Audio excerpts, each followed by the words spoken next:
Yeah, generally speaking, I usually say, okay, people with higher amounts of body fat, higher body fat percentage, and very, very low training experience are like the optimal subjects that will, Yeah. experience the largest magnitude of recomposition. If you also want to talk about detrained statuses, so like if you have like somebody who was a great high school athlete, and then kind of just like threw everything away in their 20s or like didn't play in college and wasn't physically active, and then they're trying to get physically active like in their 30s. So they were like really fit from like 14 to 18 and then really unfit from like 19 to 30. Hmm. Those people can recomp tremendously, believe it or not, from what I've seen like working with clients, because there is some sort of like, even though it's 15 years ago, that muscle memory is still kind of there. So Yeah. What's up, guys? Welcome back to Muscle Minds with Scott Stevenson. I'm Scott McNally, and all of our programming is brought to you by Scott's book, Be Your Own Bodybuilding Coach. You can go to byobbcoach.com and pick up a copy today. You get the ebook there, or I'll have links in the description for the hardcover. We are brought to you by TrueNutrition.com. Use our code THINK over there for all your basic bodybuilding supplements like protein, creatine, intra workout, and get 10% off with that code THINK. Supplementsource.ca for our Canadians. They have great deals that change week to week. Thank you to everybody from Patreon. We'll be tackling Patreon questions on the next episode. But today, we are joined by a special guest. Scott, we don't have special guests that often on this show, but I'm excited to have you back. Chris Barakat, thank you for joining us. thank you for having me, guys. Scott, it's amazing to see you. And Scott Yeah. McNally, I haven't spoken to you in a while, so it's really cool to catch up. Fortunately, I get to chat with Scott, who I call Daifu, quite frequently. So, yeah, I'm super happy to be here, and thank you guys for having me on. Hell yeah. Well, I know we have a bunch of stuff we're going to try to cover. I have a feeling that we're not going to be able to get into all of that. But it is great to have you back. It's been, I think, several years now since we had you on the show. One thing I really wanted to personally dive into, because I've seen this help so many people that I've worked with, is the idea of growing into a show or growing while dieting, recomping, losing fat, growing muscle at the same time. I had Mhm. seen it all through my own bodybuilding. I could swear on it. I'd come out the other side of a contest prep and I would have been bigger. I work with a lot of people who are, I'll call them like aging males that are not in good shape. Yet they come to me and they say, "Oh, I want to grow as much muscle as I can." Yet they have a lot of body fat to lose. Being able to look at your study, body recomposition can train individuals build muscle and lose fat at the same time, I think has really helped to kind of like back me up, I guess Sure. is the right word. You know what I'm saying, Scott? It's like when you Yeah. know something is true, but then when you see it actually published, then it's like, oh yeah, it's very reaffirming, man. I'm So a can good you growth tell us about scientist. this? Yeah, Yeah, exactly, for sure. So exactly. that used to drive me crazy as well, Scott. And that was one reason why I did want to write a narrative review on that particular topic, because when I was just getting started in research as a grad student in the lab, we would see, when we looked at group averages, we wouldn't necessarily see recomp in our studies that I was a part of, but I would always see certain individuals gain lean body mass and lose fat mass over just the 8 to 10 week duration of the study. And I found that fascinating. And one thing that was driving me crazy back then was a lot of evidence-based people, or even who people who publish in the scientific literature, they would post like an infographic where it was like, lose fat must be caloric deficit, build muscle must be caloric surplus. And I was like, this crappy black and white information is not only bad, it's not, it's incorrect. Like there's actually so many ways that people can grow muscle, whether you're in a deficit, at maintenance, or in a surplus. So that used to drive me crazy.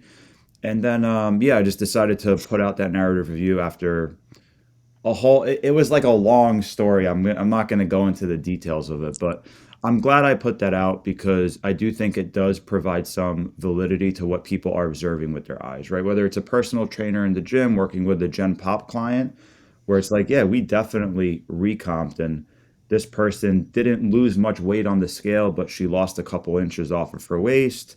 She's looking more shapely and aesthetic in all the right places. So it's like, obviously we recomped, even if they don't have the objective data via DEXA or InBody or whatever it may be.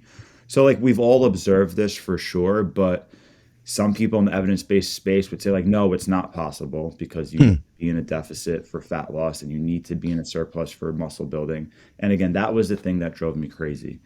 When it comes to recomping, I think just context is super important. So like if you're talking about somebody with 10 years of experience versus somebody with 2 years experience or like no experience at all, what is their starting body fat percentage? Are they going to be natural or enhanced? Like all of that stuff are all these confounding variables that definitely impact what to expect or the magnitude of recomp that is probably reasonable. But there's still a lot that we don't know. Like it's hard Hmm. to predict like how well is somebody going to recomp. But yeah, we see it all the time, whether it's online coaching, people going through contest preps, whatever it may be. So there's a lot of different avenues we can dive down. Let me know if there's like anything in particular you want to chat about, I guess.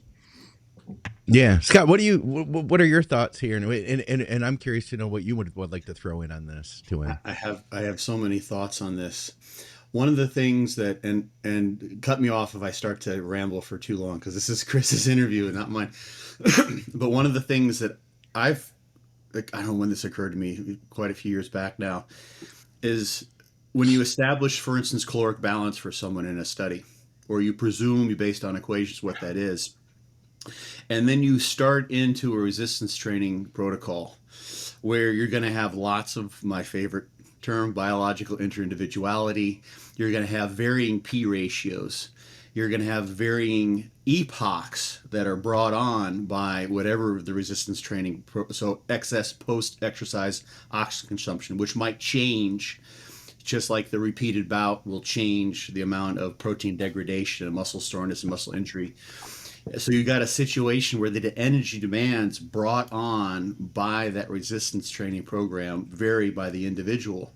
And let's just take someone who, let's take two individuals on paper, they're about the same body weight, their diets are roughly the same, let's say 2,000 calories, and one person is, I was about to use a really bad pun. One person's going to grow really well, and the other person is doesn't. So the other person is en route to putting on some tremendous amount of muscle, like 5 kilograms of muscle over the course of their the 16-week training program, right? And the other person isn't.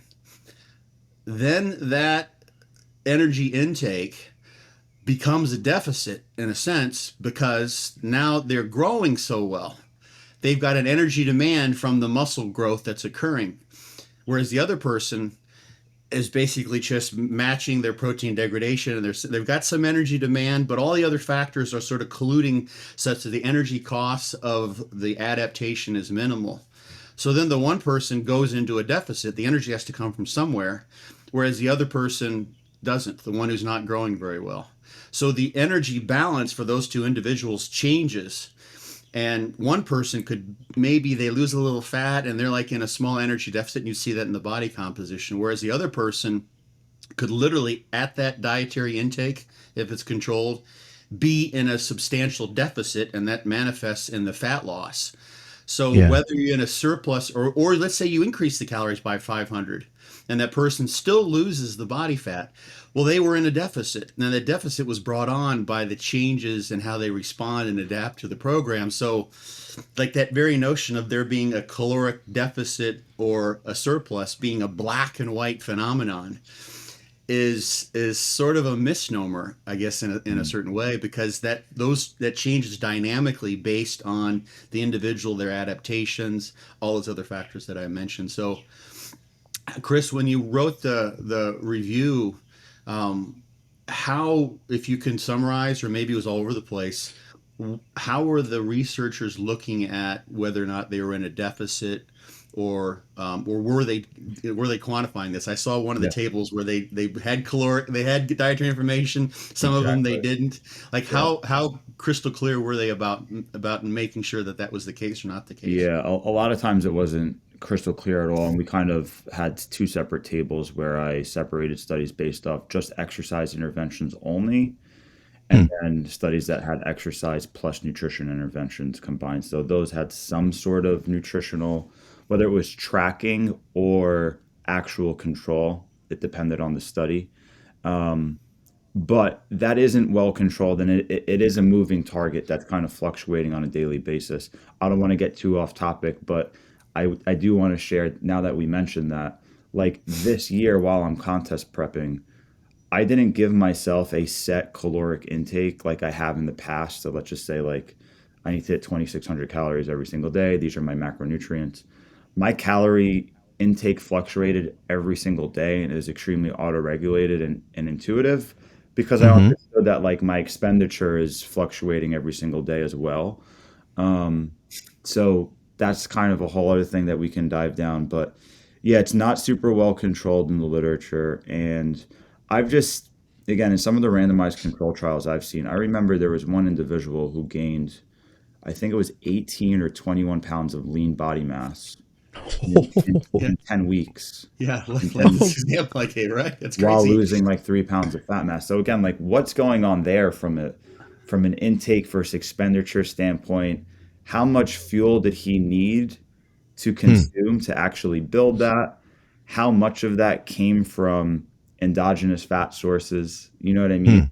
Like how Right. much of You can that fuel? calculate. You can roughly calculate that. Yeah. Yeah, but again, we weren't controlling their nutrition. We were allowing them to, they were supposed to continue their normal dietary habits, whatever that means.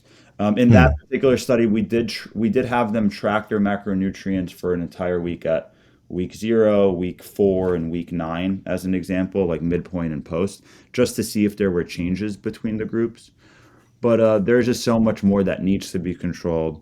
I mean, as bodybuilders working with clients, we have meticulous control over almost every variable. So even though it's like an n equals one type of case study, I feel like sometimes that data is even more valuable. So Hmm. there's lots Hmm. of ways to view the entire forest instead of like focusing in on one little tree. But yeah, Like when you mentioned this topic earlier today, Scott, I want to talk about this, and I thought to myself, so there's I don't know if this is maybe I don't know if this is in your review or not, but just as a background piece of information of what it is we're capable of as mammals.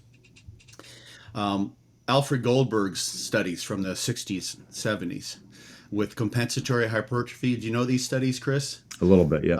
Yeah, so I've talked about this before. Like you cut the soleus and you watch and see how much the gastroc grows. We talked about Yes. this a million times, Scott, on the Yes. podcast.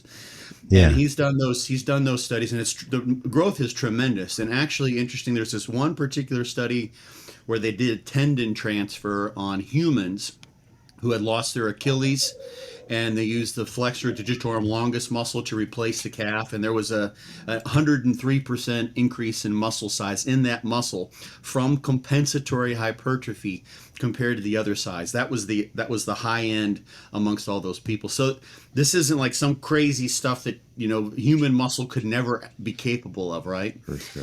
And in Goldberg's studies, they wanted to see, so what happened, what are the factors that play a role here when with this muscle that's growing tremendously, how when the gastroc just compensates for the missing soleus, or vice versa. They've done it various ways, Mm. and essentially they eliminated various things that could be important. They eliminated insulin, had no effect.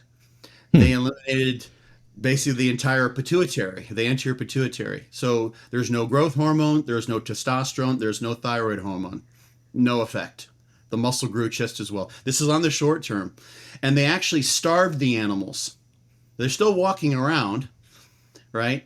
And it had no effect on the muscle growth. They were eating nothing. Crazy. Zippo. They had no caloric intake. So you can eliminate insulin, growth hormone, testosterone, thyroid, all these great things that bodybuilders like to make use of. At least, but the muscle can potentially grow if the stimulus is strong enough. And this is a really powerful stimulus. So just to kind of think, okay, that those studies, they're old, but they're golden. Creates a totally different framework from what muscle can possibly do if you give it the right stimulus.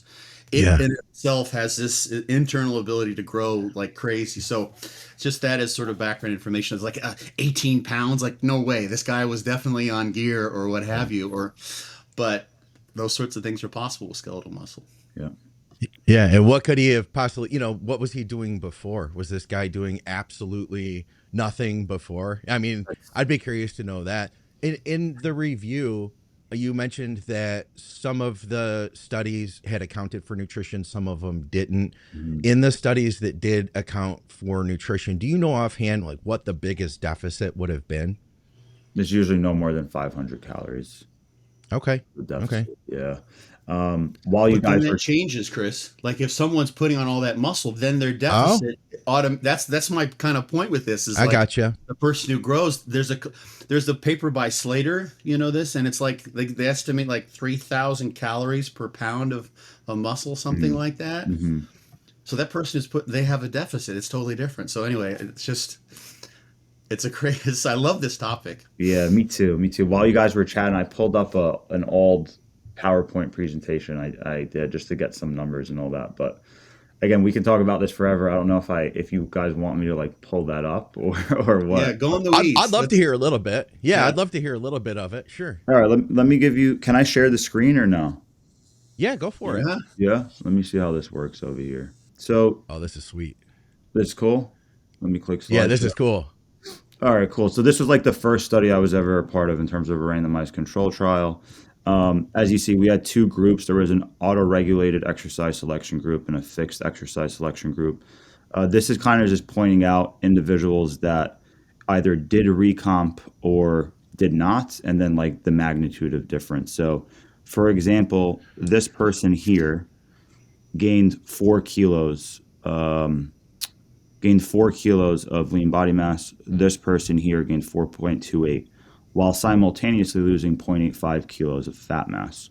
So this was the Huh. individual I was talking about before that made the most gains that I've ever seen in just an 8 week training period. Yeah. But you'll also see some individuals actually lost lean body mass while doing the same exact training regimen. So going back Hmm. to Scott's point, we all respond quite differently. And when we're not able to control other variables like their sleep, their nutrition, and so many other things, it plays a really, really big role. This person in particular, he met the criteria of the study because he actually played collegiate basketball. He was familiar with barbell bench press, barbell back squat, and we had like certain strength criteria that he needed to do, that he needed to meet. But he's never done like hypertrophy bodybuilding type training. He's only done strength and conditioning work for basketball.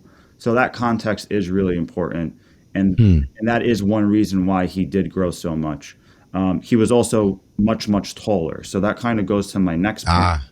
That goes to my next point. One thing I don't like about how we do things in One thing, Chris, check out subject 11 subject. as a contrast to that person. Yeah, Yep. we can't see what you're circling, but subject Uh, 11 lost 1.5 kilos and exactly. gained 2.4 kilos of fat. Exactly. Oof. Exactly. So again, That's like not good. not good at all, right? And we just report, a lot of people just report means, group averages, and stuff like that. And there's just so much that's missing when that's done. Yeah. One thing that I wanted to mention was literally the very next study I was a part of was in collegiate volleyball players. And in this study, the group averages actually demonstrated phenomenal recomp. So one was a velocity based training group, and one was like an optimal training load group. We're just looking at different training interventions. But as Hmm. you'll see, both groups gained 5.9 pounds of lean mass while simultaneously losing 5 to 6 pounds of fat mass, give or take, right? You kind of see that up there. Yeah. The one point that I think is really important to make is when looking at collegiate volleyball players, their height kind of varied quite a bit. So the shortest player was 1.63 meters and the tallest was 1.9 meters. So if you say like, oh, well, this person gained 1.1 kilos of lean body mass, the person that was only 1.6 meters tall, and the other subject gained 1.9 kilos of lean body mass, you would say like, oh, 1.9 is way better than 1.1. Like that person gained more muscle. But when you Yeah. relativize it based off of their height, and if you looked at fat-free mass changes, it would almost be identical. It's a 2.4% increase versus a 2.8% increase. So I think FMI. there's a lot of things that are missing in regards to how we report things and how we kind of look at some of the data. And I hope to improve upon that in some of the future studies that we do. And then this was another study, another volume study. This was the Aube et al. Study that's pretty popular. All three groups demonstrated some sort of recomp when you looked at certain individuals. But we didn't report whole body changes in the official paper because it was looking at it was just training the legs in the lab. We weren't training their upper body.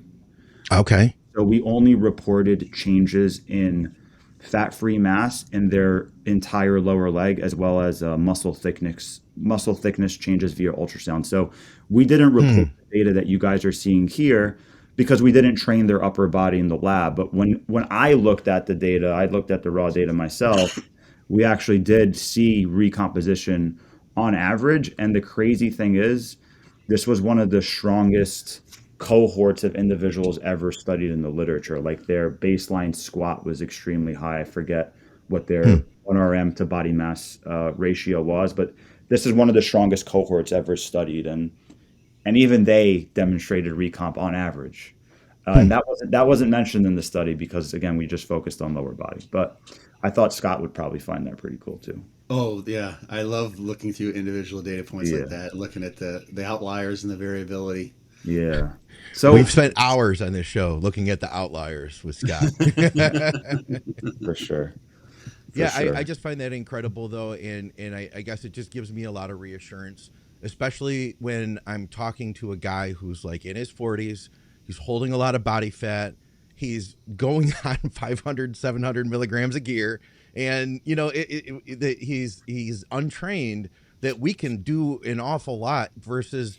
I think that it's just been, especially for I think some of us older guys, we've had it in our heads of like the old school 80s bulk that's what you have to do in order to put muscle on. So I really appreciate that study that you had pulled together here and what you had kind of shown everybody, because it's made a difference, I think, for a lot of the people that I've worked with, being able to see that. Hey, what's going on, guys? Just a quick shout out to True Nutrition. I figured I'd bring you to the home gym here, so welcome.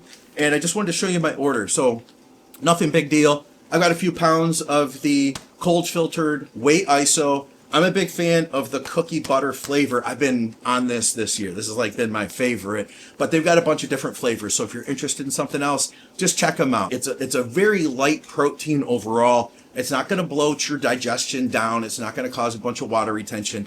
This is the kind of protein that I suggest to people who are doing a contest prep. They've got all your basic bodybuilding supplements like creatine. They've got great intra-workout, highly branched cyclic dextrin, which is the high end. And then they've got the cheaper stuff like Carbo Load, like anybody can afford that.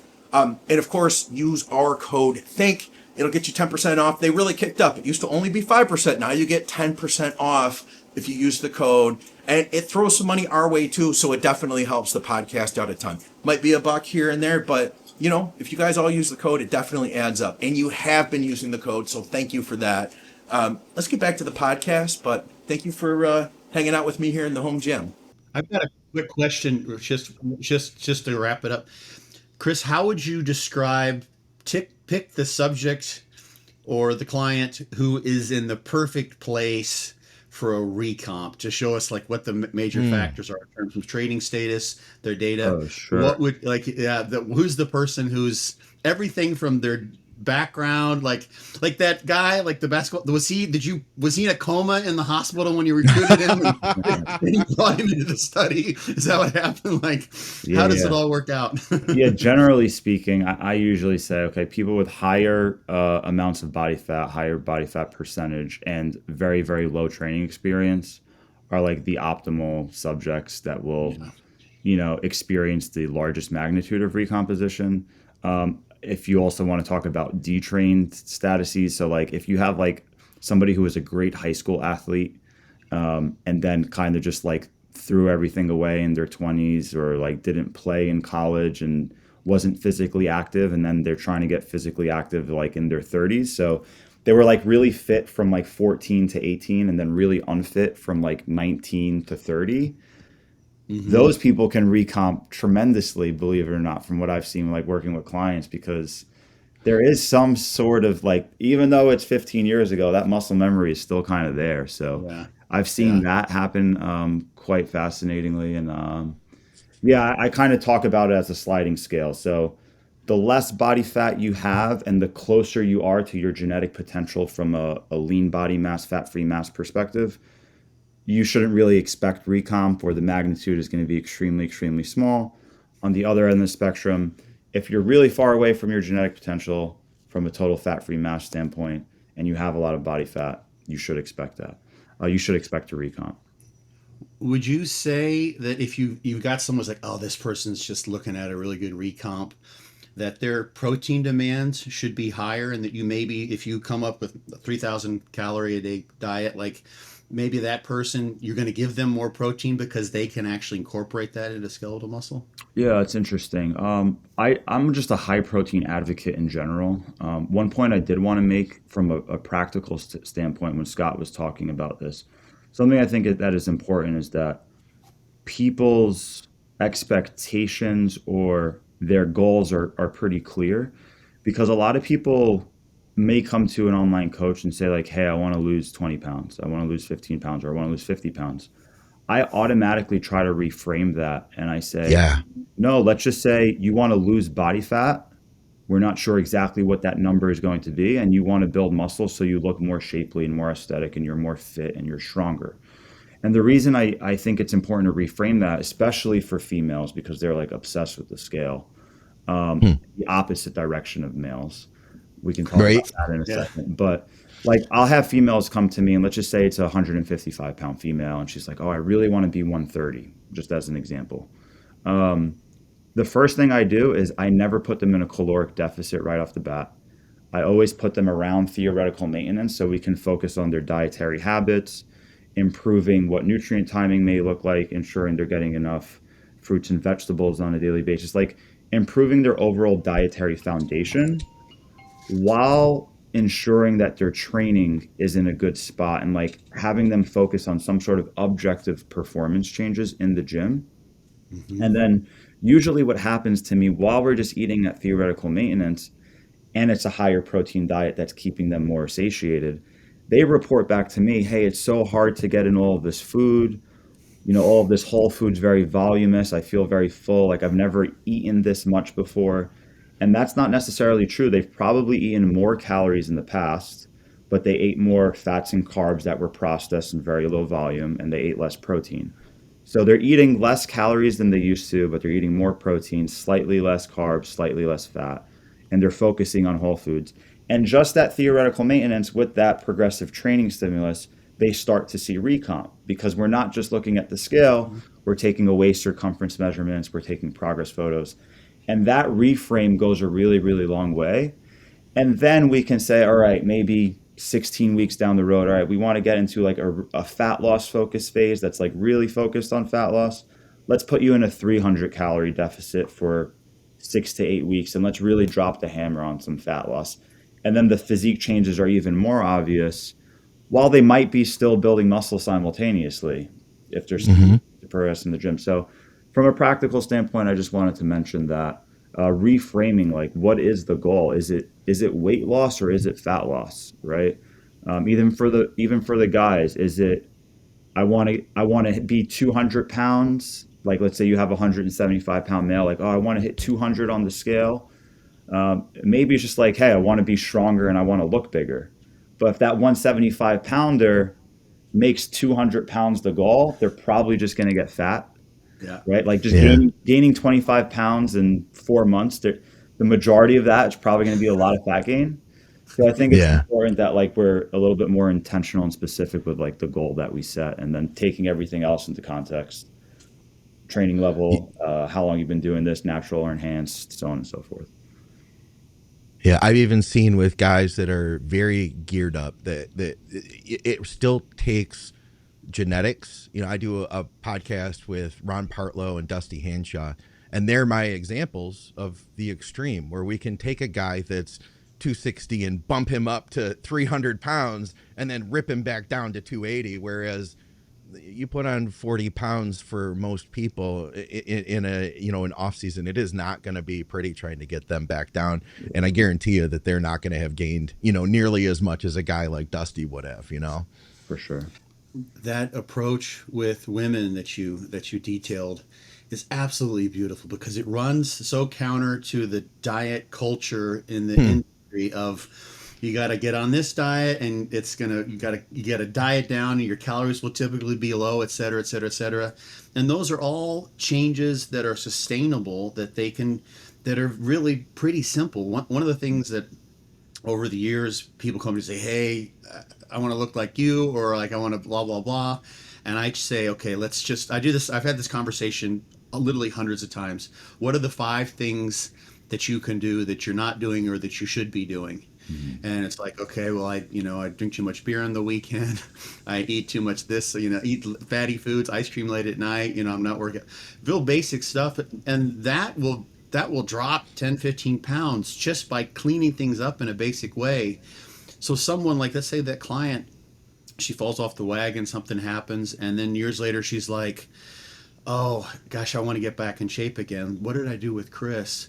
It wasn't like we brought you into a protein sparing modified fast for Yeah. weeks. I just cleaned up my diet and it worked wonderfully. And they had that first impression perhaps of getting in shape and losing fat with you, which was healthful. Mhm. And that is just it's worth its weight, pardon the pun, in gold. Yeah. No, I Yeah. appreciate that. And again, another very valuable component to taking that approach where you're not just dive bombing into some sort of big deficit is the person starts to realize their motivation to train is higher because they're not underfed. Their Yeah. performance in the gym is better. Their recovery is better. So their ability to actually build muscle is improved, optimized, enhanced, whatever you want to say. So I think by just diving into that deficit, you're shooting yourself in the foot on so many different ways because now you have less calories coming in to perform well and progress in the gym. You have less calories to actually build muscle. Your sleep might take a hit. Your motivation to train is going to take a hit. It all starts to feel like a chore. Whereas when you're chilling Hmm. out at this theoretical maintenance and you know that you have enough fuel coming in, you're just going to feel better in so many ways while still drastically improving your body composition. So I think that is really important for, again, I don't want to say just Gen Pop, but it's a great approach for a lot of people to take. Like, rather than bulking or cutting right away, ask yourself, like, how can I improve all these other variables within my diet and lifestyle first before like picking a side of bulking or cutting? Like, just improve everything, hang out at maintenance, really focus on your training in an objective way, and then you can kind of choose down the road. All right, I do want to bulk and I want to actually put on some body weight, then start tipping the scale that direction. Or hey, I want to shed down more body fat to a larger magnitude. Let me actually get into a true quote unquote deficit. But again, I'm not a fan of like super large deficits, and that's also very context dependent. So if you're working with a 120-pound female, I never put them in a 500 calorie deficit off the bat. It might be 250. Hmm. Whereas if I'm working with a 190-pound male, I'll happily throw them in a 500 calorie deficit right off the bat. So that's another thing. Like going back to the infographics I saw back in 2018, 2017, before I wrote that paper of like surplus equals muscle gain, deficit equals fat loss. Like Right. that black and white thinking just drives me crazy. And a lot of people like to use numbers and they try to be objective, but they're not relativizing it based on the individual and so many other inputs that are happening simultaneously.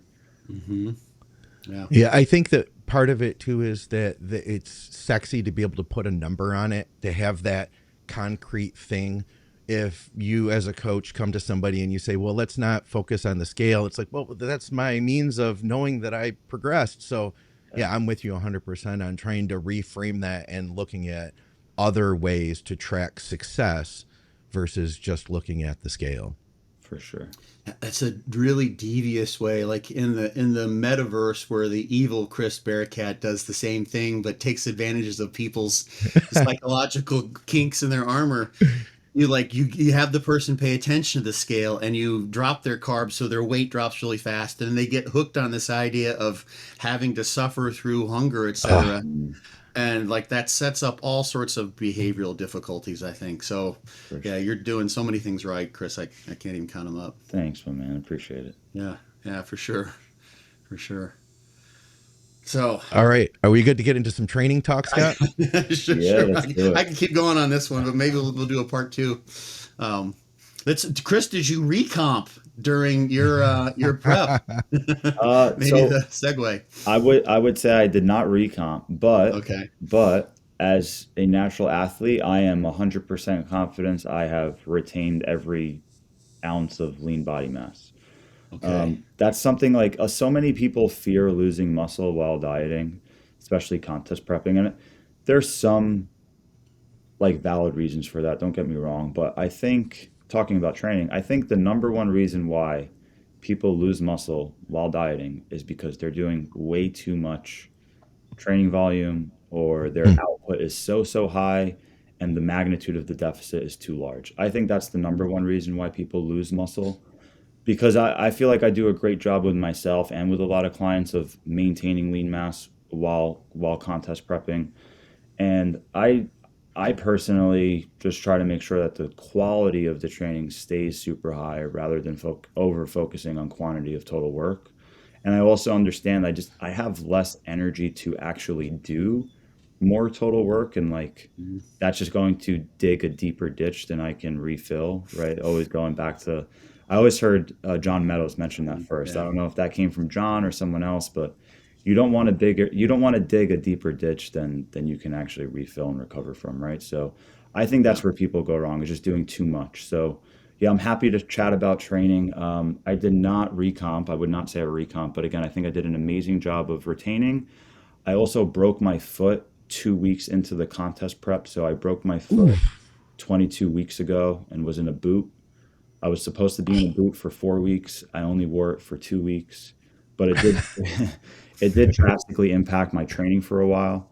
And that was one reason why I also switched to fortitude training. And it was a huge, massive help. And I think it played a role as to why I did retain my muscle while dieting down. So yeah, lots we can chat about. So wherever you guys want to take it. Checks in the mail. We're done. We don't do this anymore. So, gosh, there's so many questions. We talked about this quite a Mhm. bit. We probably had three or maybe four conversations when Chris was thinking about it. But um, was with the broken, you had started fortitude training and then you broke your foot, or was it the other way around? No, the other way around. So I Okay. started contest prep at 24 weeks out.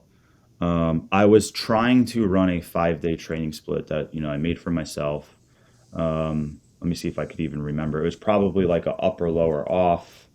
And then it was probably like a chest and back, legs, shoulders and arms, just as an example. Hmm. And what ended up happening week after week after week was I would get 4 out of my 5 training sessions in. I, That's w- right. I would Yeah. I would miss a session. I'm a father now, Scott, and like my wife is pregnant, and I just have a lot of stuff going on in life. So, as much as bodybuilding does mean to me, and it is a priority, it's not the priority. Where it used to be the priority, right? Like 2021 contest prep, 2017 contest prep.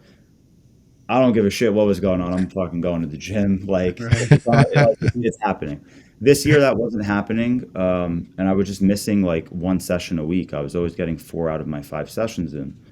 And I don't know if you and I had a phone conversation or I just like looked at fortitude training online or whatever, but once I knew it was like 4 days a week, I was like, well, I'm only ending up getting 4 sessions in per week anyway.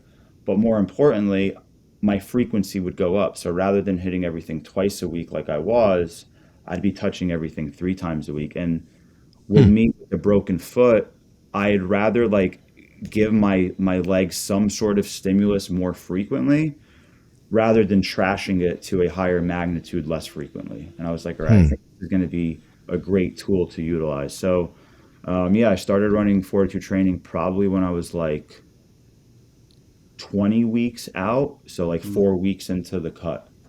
I So, think you said you were looking for ways to work around your foot, and you misread fortitude and thought it said footitude training, and then you said, "Oh, this is perfect, perfect, perfect." something like Sorry, that. I just had to say it. I couldn't hold back. Yeah. Yeah. So, yeah, that's where it kind of all started. And I love how the system allows you to like auto regulate a lot of things. I was telling Scott that I love for like the strength work or the loading sets. I can be objective, logbook my numbers, stick to the same movements, and like actually care about the numbers. One thing Hmm. I love about the pump work is like when the gym is busy and this machine is taken or that machine is taken, I'm like, I don't care. I'm just going to get a nasty pump. I might include some of the stretching, and it allows me to just auto regulate. Like, what do I want to do? What feels good? Am I in a different gym that has a cool piece of equipment that I just want to use for this one session, whatever it may be? So I really, really loved how the system kind of forces you to personalize it for yourself. And yeah, it's just been fantastic. I don't see myself not running Fortitude for quite a while. Like I'm just gonna run this till the wheels fall off. No pun intended. Hopefully, I Yeah. don't break another foot. But Yeah. yeah, it's been And awesome. you also trained at home and you had your smart gym. So you didn't do muscle rounds. I think you did another sort of cluster set that your smart gym allowed. So that's Yeah, pretty cool. yeah, yeah. So the way I do it right now, like my leg day, my full lower day, I do muscle rounds the way that the program describes. I'll also mention sometimes instead of doing muscle rounds, I just do like a myo rep set. So I Hmm. kind of auto regulate that just depending on time, what machine I'm using, how I feel, but I do some sort of rest pause.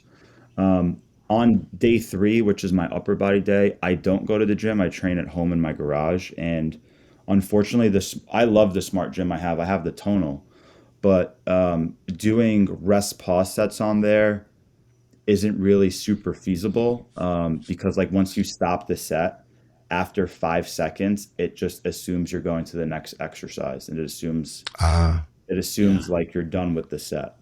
Right. However, I did share some video with Scott, and I put this on social media. That smart system has like one of the coolest intensity technique features. It's called burnout mode. And essentially, what it does is you can take a set to full concentric failure. So let's just say I'm doing incline cable or electronic press with Yeah. 55 pounds, right? Okay.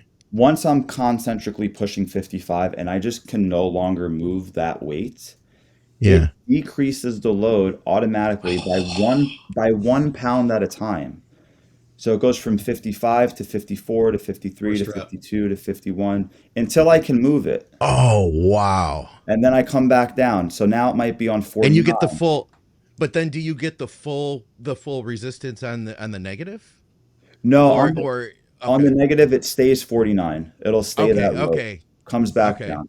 And then again, Gotcha. if I can't push the 49, it goes to 48 to 47 to 46 to it's Wow. insane. It's absolutely insane. You get to a point where like you did like 4 or 5 like forced reps or these really challenged reps, and like even though it's like no longer moving and like it's so hard, you also know like this is only like 12 pounds or something. Like let me just call it here. Like this can't be super beneficial anymore. But it is a really cool feature, and it does allow you to also do eccentric overload. So like a lot of Hmm. times maybe I'll concentrically press 55, and then eccentrically it might be 63. Oh, wow. I like Yeah, that. it's really really cool. I've posted some videos on the eccentric overload and the burnout mode and the drop set mode. It's cool, man. So unfortunately, I don't do like the typical muscle rounds on those days, but I can still just do like 1 to 2 true working sets to failure, and I'm just like, oh, that's Hmm. plenty of stimulus. I'm on to the next movement. Okay. I'm curious, tell us a little bit about it, trying to determine like how much failure that you can handle, especially in a deficit, Good. especially being that you're not an enhanced guy. Like it's got to be a fine line. And I know you mentioned earlier too, you're auto regulating your nutrition too. So I'm sure that all those pieces, you've got like a lot of different levers that it sounds like you were pulling through this prep. Sure. Sorry, Scott. You actually broke up for a minute. I don't know if it was the same for you, Scott Yeah, for me Stevenson. too. Yeah, Okay. Yeah. I'm I sorry. Can lost you you repeat guys. that? Because Yeah, yeah. yeah. Sorry about that, guys. No, I just was saying that I would be curious to hear how you determine like, how frequently you want to go to failure in your training. It sounds like, well, number one, you being not enhanced, I'm sure that you have to watch that really close. But then number two, this sounds like this particular prep, especially, you kind of had a lot of different levers you were playing with between, you mentioned like auto regulating your nutrition, using this training system where you do have failure sets versus pump sets. Like, how did all those pieces fit together? And what are you looking at to determine like what you're actually capable of handling without doing too much? Sure. That's a great question. So, generally speaking, I will say on my working sets for my loading sets, as well as my muscle rounds or rest pause things, whether it was muscle round, myo rep, or the stuff I do on the tonal with burnout mode. Honestly, I just take all of those to concentric failure. So like Okay. my total volume is relatively low, but my intensity just remains high. And then on the pump work, it's more drive a lot of blood into the tissue. I don't really stress like, oh, that needs to be a RIR 0 or RIR 3. I just make sure I get a lot of blood into the tissue. One thing I will say too for my lower body training on fortitude because of the broken foot, most of the pump work was actually blood flow restriction work, Hmm. just because especially early on, I couldn't heavily load my foot. I couldn't do heavy hacks. I couldn't do heavy leg press. But I could do light pin loaded leg press with BFR and still get the blood and the muscle activation of the same tissues that I would, even if it was heavier load. So I did a lot of BFR for my pump work for lower body. But with that said, yeah, basically all my working sets for loading sets or muscle rounds, I just take it to concentric failure. I also want to get Scott's input on this. I think there's so many different ways to define failure, and there's so many different Hmm. approaches like to training to failure. I try to keep my form relatively tight, and when I reach concentric failure, even on a compound, I think it's way less systemically fatiguing than when somebody isn't keeping their form relatively tight. So, for Oh example, yeah. yesterday I trained with a client of mine who's here in town from Brazil, and like he was doing chest press on various machines, and he would use a lot of body English, and I would see like a lot of protraction of the shoulders, a lot of stuff going on at the scap, and just other stuff moving besides the glenohumeral joint, besides the upper arm. So Right. like when I reach failure, it's like, okay, my pec can no longer adduct this upper arm. Whereas some people, when they reach failure, they're just like pushing everything and just like giving it their all. I Yeah. respect the heck out of the effort and the intensity, but I think A, it does nothing for the muscle we're training, and B, I think that creates a lot more fatigue. So I think training to failure, yes, it's more fatiguing, but if you're doing it with low volume, you're not necessarily trashing yourself. Like again, people are like scared to go to failure. They think like, oh, that's gonna ruin my results or something. It's like, no, it's probably going to enhance your results if you do it the right way. But Hmm. I just wanted to mention that like when I see people using a lot of body English, I think that's way more fatiguing than when it's just like, okay, the target muscle is completely done. There's nothing else that target muscle can produce. Just call it there. So Hmm. Yeah. I don't know if Scott wants to chat about that for a quick, like little aside, but I did want to say that. Yeah, there's a lot to that. I mean, you could break this down into like an internal and external focus. Hmm So are you Hmm. are you trying to tax the muscle with a good mind muscle connection, and then are you just trying to move the weight? hmm That's an external focus, performance focus, Yeah. and sometimes like a thing, it's not it's akin to a mechanical drop set. hmm I'm going to just coin a term here because like a neurological drop set, we'll call it. And people can try this at home. It's kind of just do it safely. Is you would do an exercise where, let's say a pull down, pretty safe. If you get to a bad spot, you can just let the weight go, and hopefully you're in a system where you don't break your foot or something. And you're doing your perfect lat. You're driving your shoulder, your elbows towards your hips. Your elbows are loose hinges. Your hands are hooks. You got all the things going on. It's perfect mind muscle connection. And then you go to where you reach concentric failure, and then intentionally say, okay, I'm going to allow myself to do some cheat reps here. And I can oftentimes, if I get 10 reps, I can oftentimes get 5 more reps if I hmm allow myself that laxity.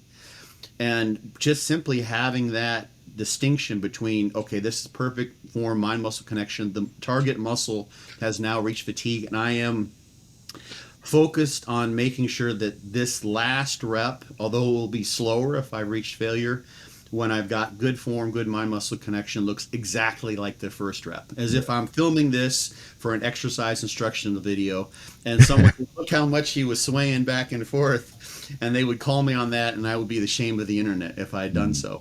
So that's something people can kind of do, is go with absolute perfect form, as if it were you were showing someone and you wanted to totally impress them with how perfectly you can execute the exercise, and then reach that failure point, and then give yourself some, and then you can see how much you actually do that. You can get sort of almost a third person perspective by breaking the setup into two ways. But yeah, the only thing there that, I've mentioned this before, is that depends on the person. Some people, you've been training for a long time, Chris. Some people, there's something to say for putting forth a really, really maximal effort. And I think this is maybe the pendulum is swung. We're getting a little off topic here now, but the pendulum is swung, or at times it has recently, towards reps in reserve and perfect execution, and finding these, perfect exercises to target a muscle. And there's something to say, I think, for just training an all-out effort. Not that you want to start doing squats where you're just doing basically good mornings and crazy stuff like that. But there's something to say for going a little bit into that gray zone where it's like, that was a little bit sloppy. Yeah. But I pushed myself to failure, and I was absolutely sure where that was. And I got used to those high-end efforts. That's something that people can learn over time as long as they're somewhat reasonable about how sloppy they let things get. So there's something to say for that. If someone just basically always is perfect with their form, they're not going to have the ability that you do to really, really tax that muscle. So there's something to learn from and that comes from just doing compound exercises, bent over rows, like the heavy basic stuff that the old school guys say you need to do these, because it teaches all out effort. There's last comment on this. There was this old school idea, and this has since been sort of, it's a whole other topic about whether increasing hormonal increases during exercise turn on hypertrophy thereafter. Stu Phillips and those guys have looked into this. But there was this idea that if you squatted, then your squat would bring everything else up, right? And maybe that's because you elevate your testosterone. There's some evidence showing testosterone levels can rise over the course of months and years of training. But I think something about doing those really hard exercises and really exerting yourself then carries over, so that, if you're used to really doing a bent over row with a barbell and going to just crazy failure, and it's like, and you're literally in that spot with the barbells not moving, and you're holding it, you're not cheating, you're struggling. If the muscle were in isolation, that's what you would see. It would contract. And if the electrical stimulation stayed on, it would hold there until eventually it would very, very, very slowly start to move back down. That's not what happens when people pull like, I'm done, and they just put it down. Yeah. Struggle through sets like that, and then you go and do an bicep concentration curl. You can blast your bicep because it's so much easier neurologically. So yeah, I agree with you. Keeping form the same, that you have to do that if you're logbooking, which was my question, passing it back to you. Were you using the logbook to guide your auto regulation of your training with fortitude training during the prep? Yeah, absolutely. Again, for my loading sets and my muscle rounds or any sort of rest pause, I was very, very focused on the logbook. For the pump stuff was the only stuff Yeah. where I didn't really care too much.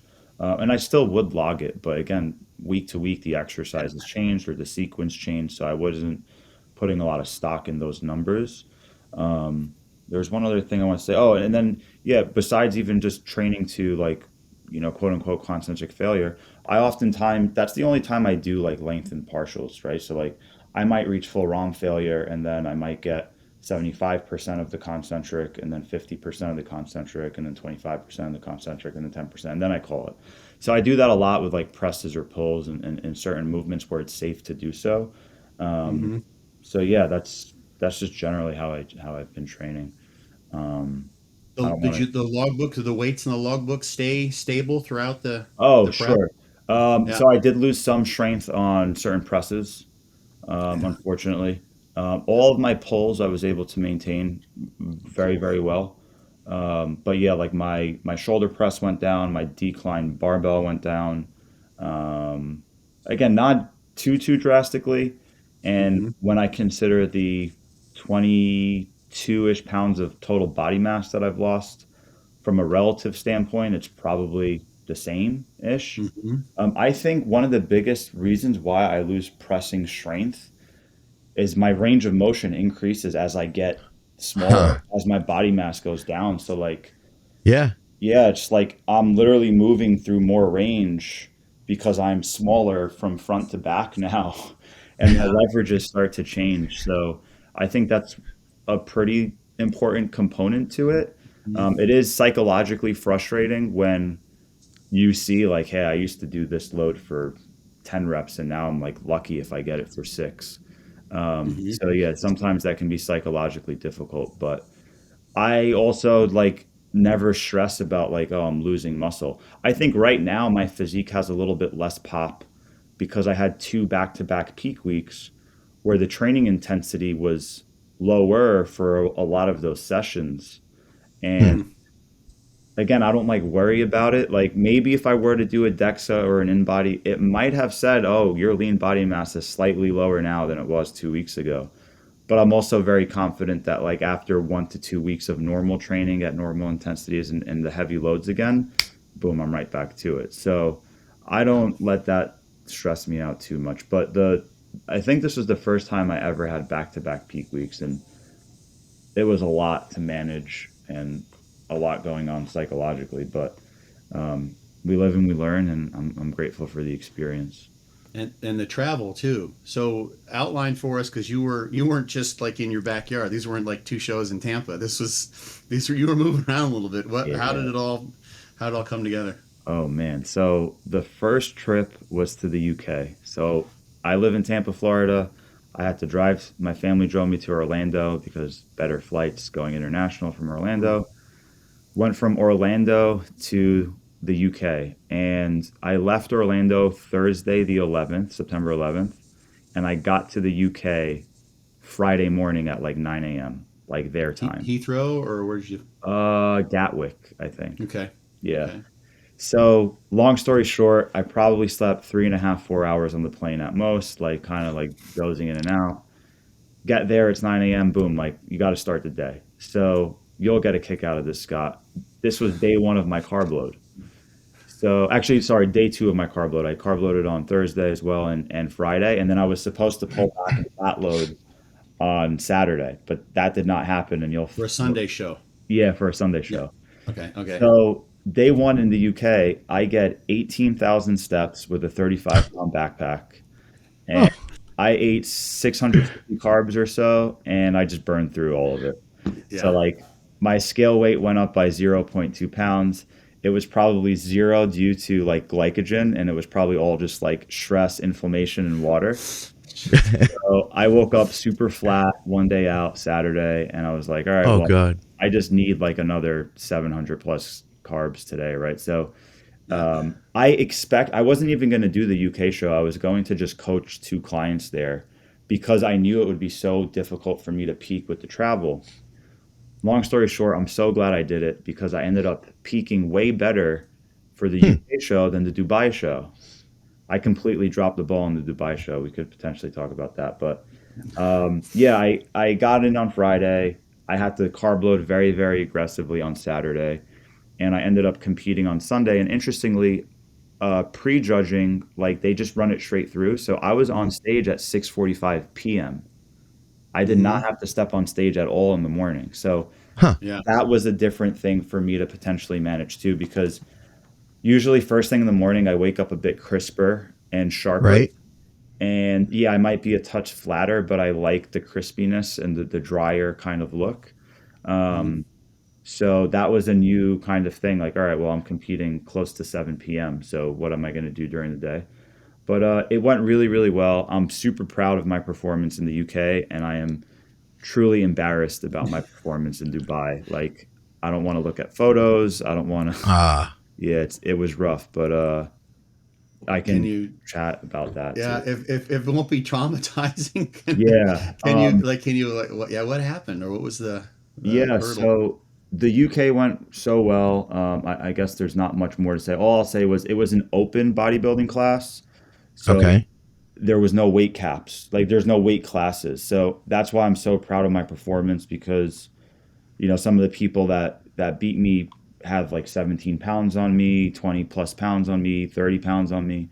And I just looking at photos and videos, like I truly feel like, all right, I finally feel like I belong in like the WNBF Pro League. Like it feels good, Yes. feels really good. And then the whole reason why I did the Dubai show was because I knew that they would have weight classes. They would have a lightweight and middleweight and heavyweight. Ah, And I was like, I'm going to be super competitive as a lightweight. Like I'm gonna hit this out of the park.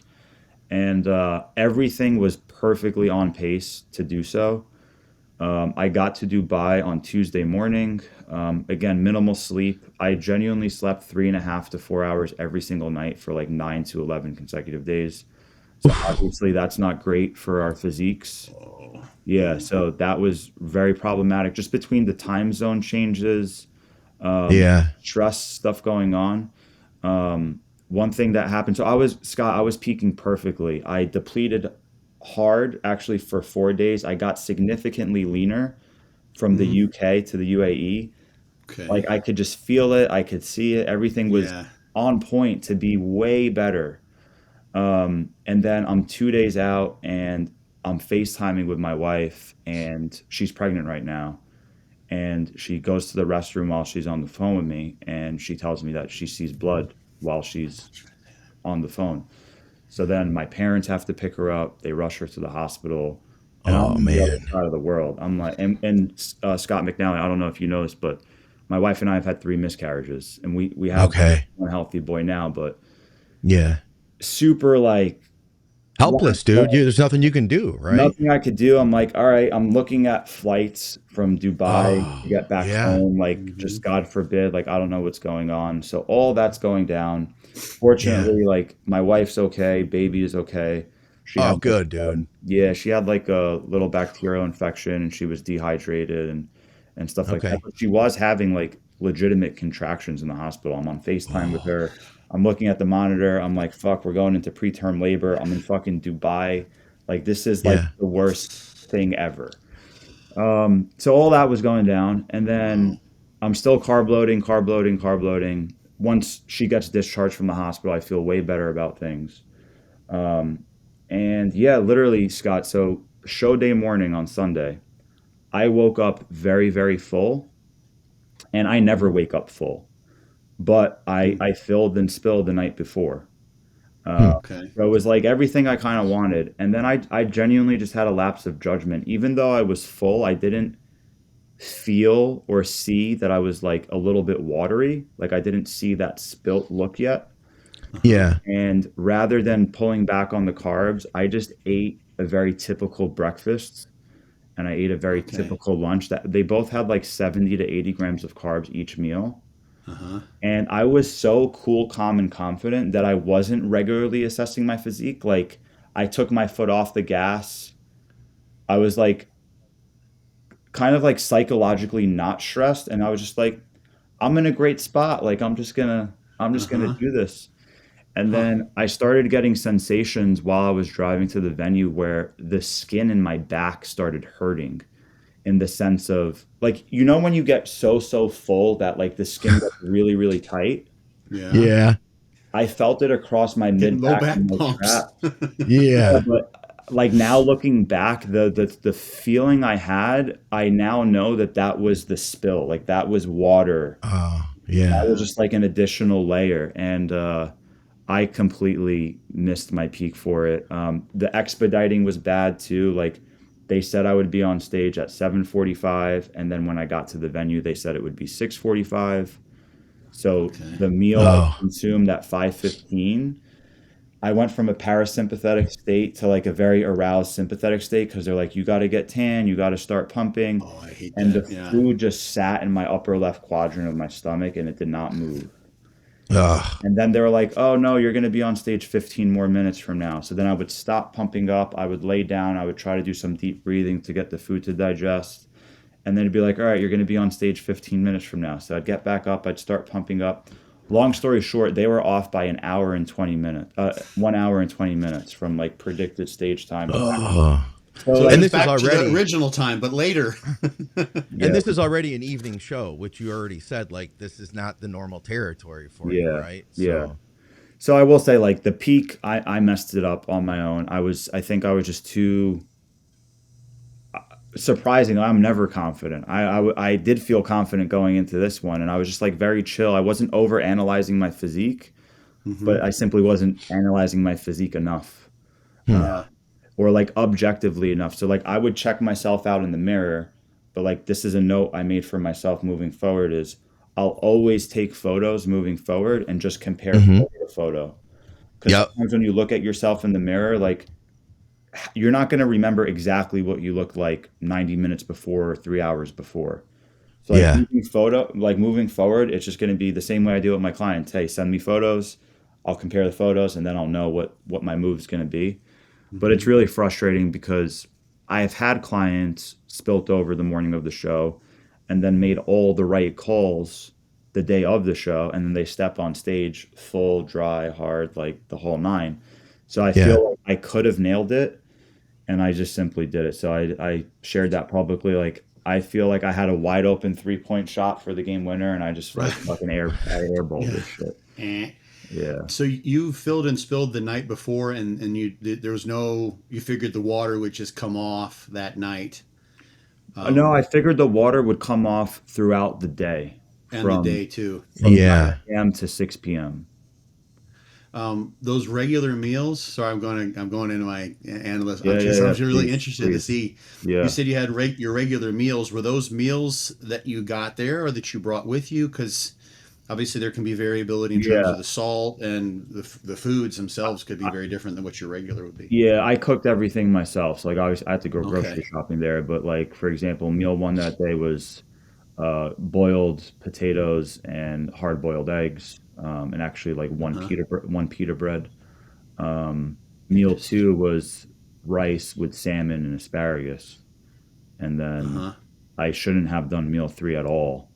Hmm. Uh, I mean, I shouldn't have Yeah. done any of those meals. It literally should have just been hard-boiled eggs and some ground beef and a little bit of asparagus, or it should have just been Okay. proteins and fats that day. Keep it Yeah. light, keep drying out. Yeah, But hey, listen, I mean, I think that those are the things we learn the most from. Like, you will never forget this. It's Uh-huh. etched in your brain, in unfortunately not a great way, right? But yeah. you're gonna take that and you'll never do it again. I'll never do it again, man. I'll never do it again. Like, I took fifth in the UK, and I was thrilled with that. And I Uh-huh. took You fifth guys in looked incredible too, dude. Everybody in that show, man, looked freaking peeled, dude. Thanks, man. Well, the UK also does an amazing job with the stage lighting and production. So it's very, very rare that you get a pro natural show that has lighting, photo, and video that is similar enough to something like an Arnold Classic or a Tampa Hmm. Pro, or like you usually just don't get good stage photos and video. Whereas for that show, like the photos and videos look great, and as they should. Like you're supposed to be highlighting an athlete's physique at the largest extent, and they did a beautiful job with that. So I'm just grateful to have those memories made. And yeah, it was cool that it was an open class, and I just feel like, and that wasn't me at my best at all. Like I still had, yeah, a good amount of fat to lose on my glutes and my hams, and I know I'm going to be better. And now I just have one more show left this year, and it's a little unfortunate. It's not with the WMBF because of travel purposes. It's just a local NPC show that I'm really excited for, just to bring my own personal best. But it's not Yeah. something I care about from the competitive standpoint, where it's like whatever Yeah. happens, happens. But yeah, it's just tough, man. I wish I could do another WMBF show this year at my best, like Hmm. fully shredded. But this was potentially going to be my last season. Now it's definitely not, because I'm like motivated. I have a little bit more self belief for sure. Scott kind of knows I struggle with that, man. I'll be honest. Like, I struggle with self belief a lot of times, and You're kidding Yeah, me, it's just man. that I mean, was like just a let very me share from validating. my perspective, and this is not to blow smoke. I see you as Mhm. just an incredibly intelligent person in, the bodybuilding and fitness space. I see you as somebody who gets absolutely freaking peeled. I've watched you do this now for close to maybe not a decade, but closer to a decade than to 5 years Yeah, we're now. getting there. You know, so yeah, you Yeah, you I you really need to appreciate that. fix that. You need to change that, man. Yeah. Yeah, I appreciate it. And again, I think that UK show was a good step in the right direction. But yeah, I love this game. I love this sport. I love both the natural and the enhanced side. I follow the IFBB pretty closely. I have a lot of great friends on the enhanced side of bodybuilding, and I love it, man. So I'm grateful for it. I think it's one of the best like character building disciplines we can practice, and Mm-hmm. yeah, I'm grateful for the both of you guys. So I appreciate that. Well, It was a good it, experience. I'll never mess up like that again. So we'll see. God. well, I know we got to So, get out of here. I know, yes. Chris, you've got an appointment to get to with the wife this morning. Man, I appreciate you taking the time to hang out with us here. This was absolutely freaking incredible, and I'm excited to have gotten you two together. This is like nuclear fission, basically. Getting the two together. Is there anything that you're working on that we should be looking out for? Anything you want to tell us about? Yeah, there's a few potential things. I mean, there's like research projects that are happening in the background. Scott and I are on one of those at the moment, right? With Mm, the ISSN Scott. Yeah, so like mm-hmm. definitely cool research Oh yeah, papers yeah. and stuff coming out. But I might be doing a in-person seminar in Tampa, Florida here with one of my mentors, Dr. Eduardo de Souza. So Ooh. that might be coming like our spring break. So I think it's March of 2026. So Okay. stay tuned for that. There'll be like 24 tickets available or seats because we're going to just fill up one classroom, and it'll be like lecture based and lab based. So we're thinking to show people, all right, how are these assessments actually done in the research studies? How do you measure things like muscle thickness in the lab using the ultrasound? We'll do body composition assessments on all the students that come in and everybody who wants to participate. And then I'll be Fantastic. lecturing primarily on like contest preparation stuff, training variables for contest prep, and nutrition variables for contest prep. And then Dr. Eduardo de Souza would be presenting on things related to hypertrophy science, right? How do we measure things in the lab? What do we do in the research? And then what are some like practical takeaways that we have from all of the research that we've done over the years? So that would be cool. And then, yeah, there may be more things in regards to online projects. Scott and I might do something down the road. Fingers crossed. We've spoke about something a long Yeah. time ago, and it Yeah. got put on pause. So I won't dive further into that now. But yeah, just stay tuned. I really appreciate both of you having me on. Thanks, dude. I get the opportunity. I'm so grateful for Dr. Scott Stevenson. We chat, pretty regularly. I consider him a great friend, and the my ability to hop on a call with him about like personal life or bodybuilding stuff, I greatly appreciate it. So thank you so much, guys. Scott, I look forward to chatting with you and connecting with you more frequently. Like you said, it's been years. So thank you for reaching out and getting me on. And yeah, it was an awesome chat, a good start to my Thursday morning. I hope it was a good chat to your Thursday morning. And thank you for moving the time around too to make it work. Oh, absolutely. Thank you guys, everybody, for tuning in. Follow Chris. I'll have everything below in the description. Of course, like, share, subscribe, comment, ring the bell, all of that jazz. We appreciate everybody tuning in. Check out Scott's book, Fortitude Training, fortitudetraining.net. Muscle Mind is another episode of Muscle Minds. We'll see you soon. We got to get Chris out of Yes. here. See you Oh, guys. hold on. He wasn't Oh, he lying. was getting the book. 9:55. Oh, okay. I thought he's like, I'm gone. 9:55. I'm out of Oh, here. He no, was getting no. the book, I think. Yeah, I that's was what I just was Something. like, thinking too. go There it get the is. Yes. book. Okay. There it Go is. get Go the to book. byobbcoach.com. Guys, for Yeah. another episode of Muscle Minds. We'll see you soon.